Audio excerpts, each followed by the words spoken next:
This man is absolutely crazy. He arrived at the pawn shop cradling a small, ornate box and dropped quite the bombshell. "These buttons belong to Marie Antoinette," the seller said. Rick looked up, clearly surprised. "Marie Antoinette, as in the Queen of France?" the seller explained. "I'm a rare book dealer. Sometimes you find incredible things tucked away inside old volumes. These came in a box with the Bourbon coat of arms, the kind of thing Marie would have had on her personal belongings." Rick was reply. The Bourbons were French royalty, Louis XVI's dynasty.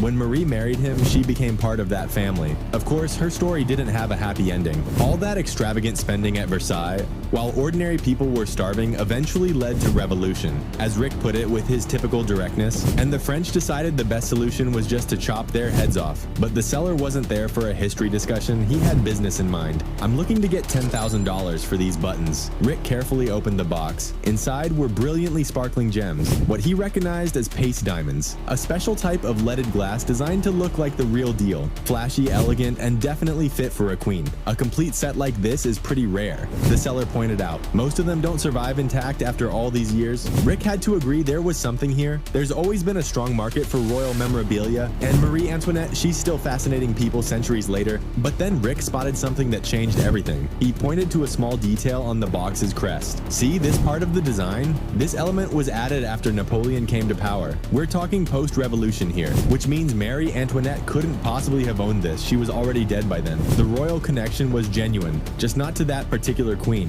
"I can offer you $2,000, Rick said. "How about we meet at $4,500, the seller tried. Rick shook his head. "I could go up to $3,000. The seller considered it for a moment. "I really hate to go below $3,500. Rick extended his hand. "All right, you've got yourself a deal."